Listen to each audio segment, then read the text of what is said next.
je vous avais mentionné que je tenterais de faire fonctionner cette plaquette d'affichage de cockpit d'avion. Bien, essayons ensemble. Bidouilleur, salut 8 pistes. Oh mon Dieu. Le condensateur électrolytique. One wire. Bidouilleur, bidouilleuse, salut. Il y a quelque temps, j'ai publié cette vidéo de dissection d'un affichage de cockpit d'avion CMC, modèle CMA 776. Il serait important que vous visionnez la vidéo en question avant de regarder celle-ci. Question de comprendre le contexte et l'histoire de cet affichage. Dans mon épilogue de cette vidéo, je vous avais mentionné que je tenterais peut-être de faire fonctionner une des plaquettes de l'affichage en question. Je vais donc m'exécuter aujourd'hui. Cet exercice de rétro-ingénierie, c'est un peu comme sauter en haute mer sans vêtements de flottaison. Il n'y a pas d'assurance qu'on pourra en ressortir vivant. Donc, le succès n'est pas assuré. Vous ne serez pas surpris d'apprendre que l'information technique disponible en ligne pour ce genre d'appareil est limitée, pour ne pas dire nulle, compte tenu qu'on parle ici de matériel d'aéronautique, donc à faible volume de fabrication. Ceci dit, c'est une conception du début des années 80, constituée de circuits logiques discrets de la famille 4000.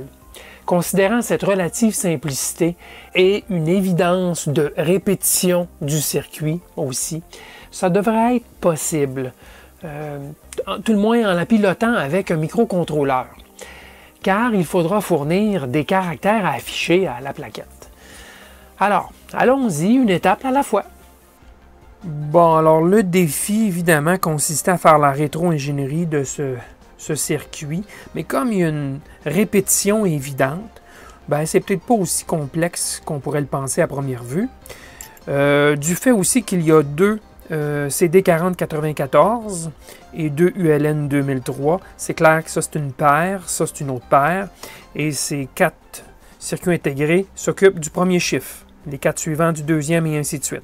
Et connaissant comment le CD4094 fonctionne, et se doutant qu'il y a une certaine forme de multiplexage pour éviter le nombre de signaux là, qui vont aller aux 10 chiffres, ben, j'ai commencé à chercher, comme par exemple la broche 2 data qui va au CD4094. Est-ce qu'elle est en commun sur toutes les rangées? Et eh bien, pour s'apercevoir que oui, la broche 2 est commune à toutes les rangées. Et pour ce faire, ben, j'ai utilisé des outils de dentiste là, et un testeur de continuité.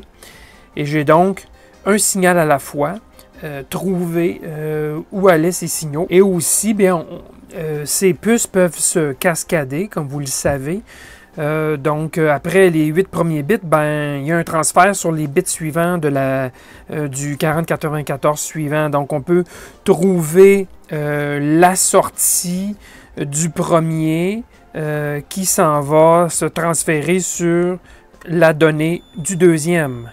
Et ainsi de suite. Là. En regardant les fiches techniques des différentes puces, ben, j'ai pu tranquillement trouver le branchement de chacun des affichages et ensuite ce qui était en commun. Alors évidemment aussi, je suis venu tester sur le connecteur et j'ai trouvé en effet que le signal là, strobe est individuellement envoyé sur 10 broches. Donc strobe, il y a 10 signaux strobe qui viennent sur le connecteur bleu. Et il y a un seul data et une seule horloge. Donc, ça, c'est clair. Et donc, data horloge multiplexée et les strobes séparés. Donc, c'est vraiment par les lignes strobe que la destination de la donnée est choisie. Alors, sachant cela, après avoir fouillé, j'ai bien sûr trouvé les alimentations pour trouver que l'alimentation de l'affichage est indépendante de l'alimentation des circuits logiques. Et donc, après un travail un peu ardu, entre autres à cause du fait qu'il y a du vernis partout, il faut gratter pour aller toucher les contacts.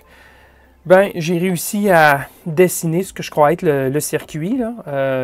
J'ai seulement dessiné trois affichages, 3 caractères, mais en réalité, il y a 10 fois ce circuit et je n'ai montré les ULN 2003 que sur un des caractères là, pour simplifier le dessin. J'ai mis un petit peu de couleur pour que vous puissiez saisir un petit peu plus. Là. Mais alors, on a, comme mentionné, on a 2 étages de 4094, des CD 4094, qui sont des registres à décalage de 8 bits. Le fonctionnement est assez simple ici. Hein. On envoie des données, donc data sous forme série, donc des impulsions hautes et basses. Et lorsque le niveau haut et bas est stabilisé, on envoie un coup d'horloge. Et c'est ce qui fait propager le bit qui vient d'être saisi sur les sorties. Alors si on envoie 8 bits, donc on présente 8 bits ici, et à chaque bit, on envoie un coup d'horloge, bien, on verra en succession ces bits-là se présenter sur les sorties. Donc, c'est une forme de convertisseur série à parallèle. Et cette action-là de mise à jour des sorties va fonctionner seulement lorsque la ligne strobe est active. Sinon, si la ligne strobe n'est pas active, il n'y a pas de changement sur les lignes extérieures. Alors, les deux 4094 sont cascadés pour un seul caractère. Ici, j'ai marqué le caractère 1. Et il y a une ligne spéciale pour cela, la ligne QS, qui envoie le 8e bit ou le 9e bit, si vous voulez, pour l'étage suivant. Donc, tout ça est conçu pour être cascadé. On pourra en mettre plusieurs et on n'a qu'à envoyer 16 bits data et 16 coups d'horloge pour envoyer 16 bits ici en succession là, pour les placer sur les sorties.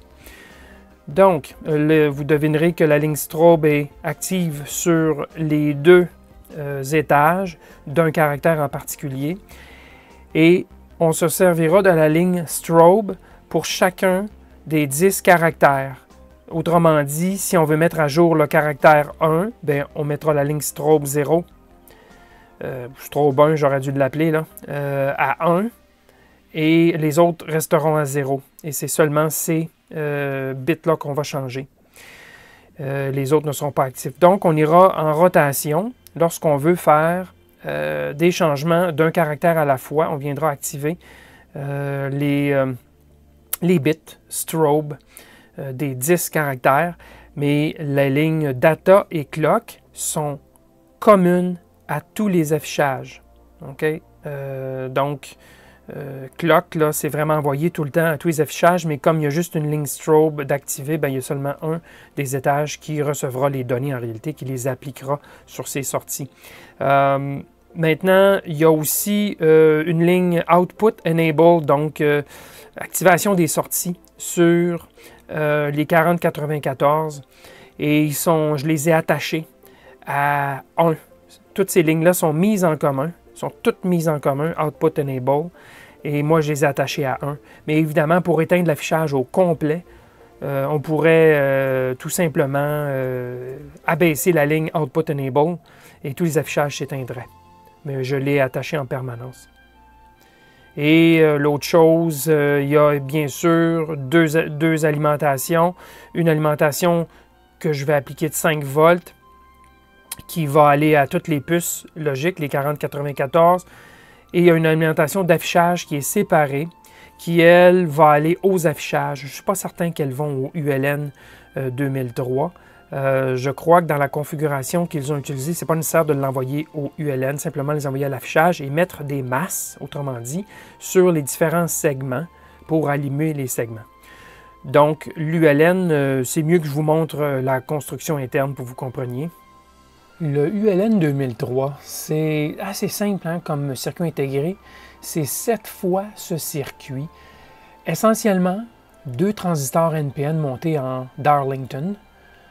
Donc, c'est un inverseur. Si on applique un niveau logique haut ici, on va causer le transistor ici de venir conduire donc du collecteur à l'émetteur. Donc, l'émetteur est mis à la masse.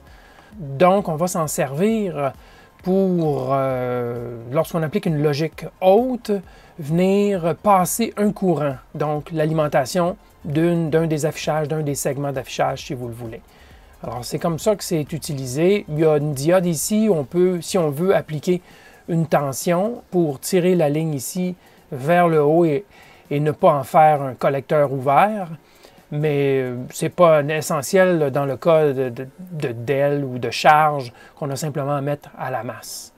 Donc, c'est ça ici, le ULN 2003, et il y en a 7 de ces circuits. Donc, petit signal logique permet de contrôler gros courant. Bon, alors voilà, ces signaux-ci sont disponibles, incluant l'output enable, là, qui sera attaché directement sur un 5 volts, sur le connecteur bleu, tous ces signaux. Et je vais pouvoir me brancher un Arduino ici avec les 10 lignes de strobe, data, clock et aussi les alimentations, je vais peut-être les injecter directement sur la plaquette plutôt que sur le connecteur.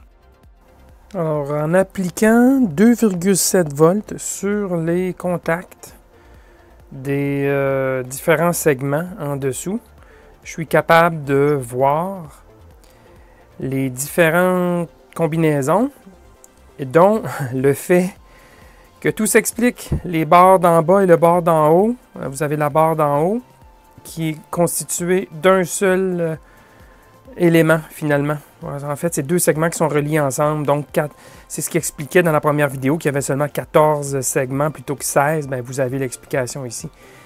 Et 2,7 volts, ça correspond à 15 mA environ pour les petits segments. Et évidemment, près de 30 pour les doubles. 15 mA, ça me semble raisonnable pour des DEL. Donc, ça va être bon. 2,7 volts à appliquer sur l'alimentation des affichages. Alors maintenant que je sais exactement comment le circuit fonctionne, bien, la prochaine étape, c'est de faire le branchement. Et ça ne m'a pas pris trop de temps. Alors, j'ai amené data, clock, et qui sont évidemment communs à tous les CD4094. Donc, data clock, ainsi que strobe 1, 2, 3, 4, 5, 6, 7, 8, 9, 10. C'est le nom que je leur ai appelé, là. Donc, les 10 lignes de strobe. Je les ai amenées ici, je les ai trouvées et je les ai branchées sur 10 lignes de l'Arduino Uno aussi. Donc, data clock, les 10 lignes. Et il y a aussi l'output enable qui, lui, doit être toujours mis à 1 pour que les CD4094 envoient leurs données sur leur sortie au ULN 2003. Donc, ça, c'est attaché. C'est une seule ligne. Elle est attachée au plus 5 volts. Et j'ai aussi envoyé le plus 5 à la masse, directement de l'USB. C'est ce 5 volts qui sert à alimenter toutes les puces les puces logiques. La dernière chose à mentionner, c'est ici l'alimentation pour les affichages qui est séparée. C'est vraiment des lignes séparées du 5 volts de l'Arduino. Donc ça, c'est une alimentation, un bloc d'alimentation séparé. Et on a découvert tantôt que, bon, avec, disons, 2,7 volts, là, ou à peu près, entre 2,5 et 3, ben ça s'allume correctement. Alors, j'ai amené 2,7 volts et j'ai évidemment gratté le vernis sur les broches pour que ça fonctionne. Alors, le branchement est complet. Alors, le premier essai, c'est les affichages. Chaque segment, évidemment, tous en même temps.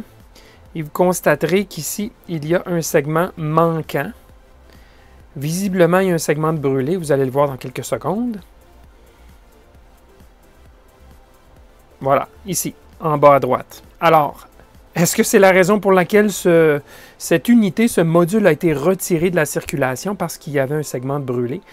Très, très possible.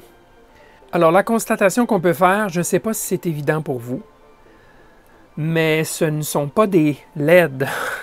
Je suis allé dire que c'était des LED, mais je crois que ce sont des ampoules, tout simplement. Quand je touche l'affichage, il est tiède. C'est donc dire que ça se réchauffe, ça chauffe. Et donc, Je crois que c'est clair que c'est des ampoules. Et si vous remarquez, elles s'éteignent et s'allument plutôt tranquillement, par opposition à des DEL qui s'allumeraient instantanément. Alors, je pense que c'est assez clair que ce sont des lumières, des lampes. Et probablement, effectivement, que le module a été retiré à cause du segment qui était brûlé. Alors, là, ce que je fais, c'est qu'évidemment, toutes les 10 lignes strobe sont allumées. Et donc, l'info, les données que j'envoie, s'envoient aux 10 affichages en simultané. C'est pour ça qu'on voit la même chose apparaissant sur les 10 caractères. Donc, plutôt simple comme code source. Bien, justement, le code source, il a l'air de ceci. Je me suis défini des étiquettes pour toutes les broches, et ce sont toutes des sorties, évidemment, strobe 1 à strobe 10, data et clock. Et plus loin dans le code, j'utilise ces étiquettes-là plutôt que les numéros de broches, bien sûr.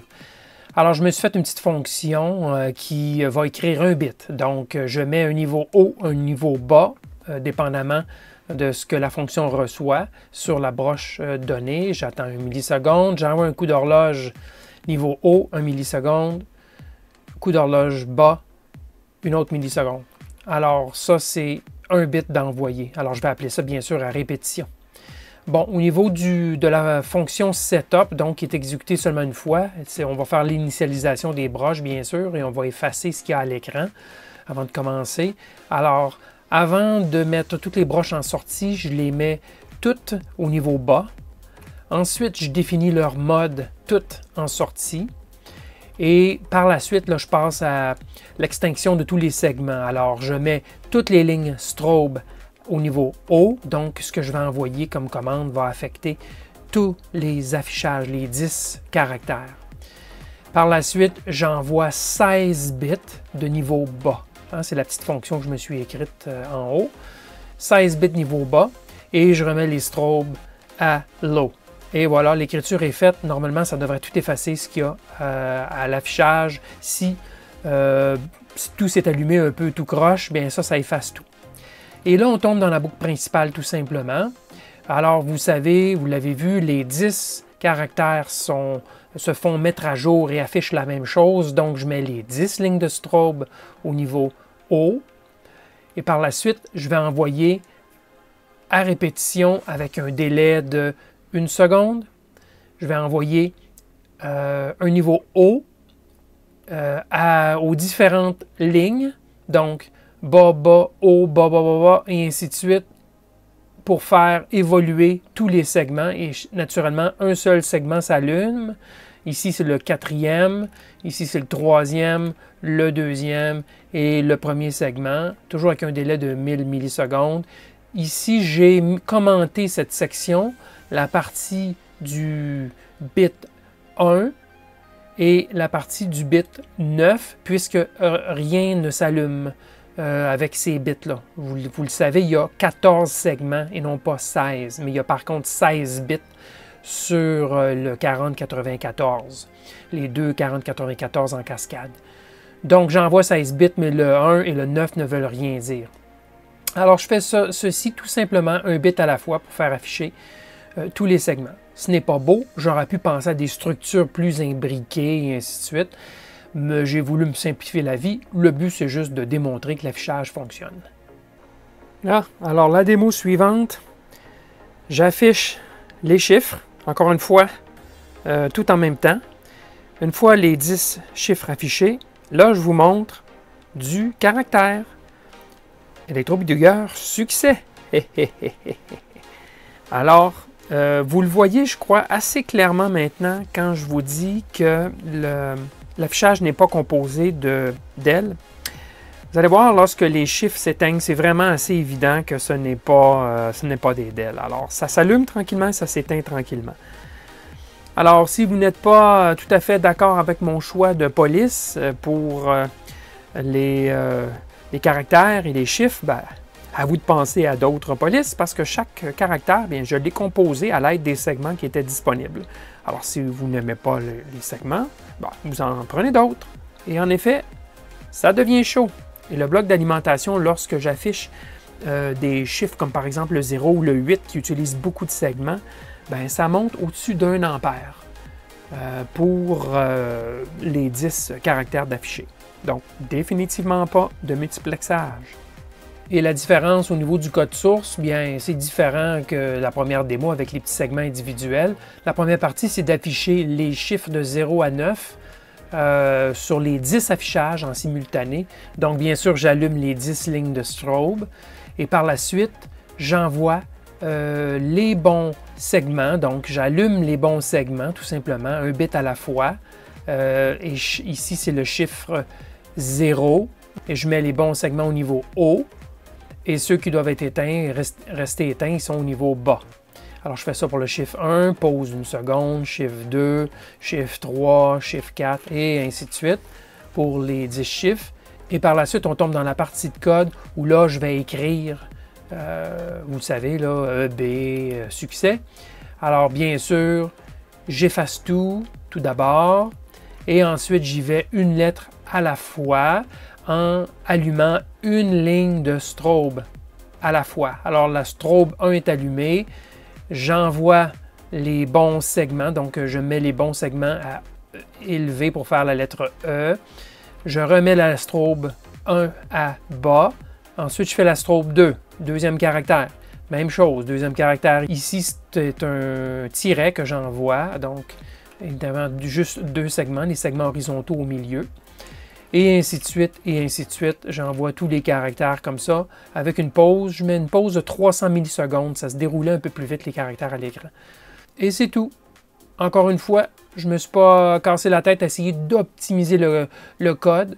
C'était pour démontrer que tout fonctionne bien au niveau alphanumérique. Et bien voilà, j'ai réussi. Mais je me suis fait avoir avec les ampoules. J'aurais dû deviner. Des LED de couleur ambre en 1979, là, pas vraiment.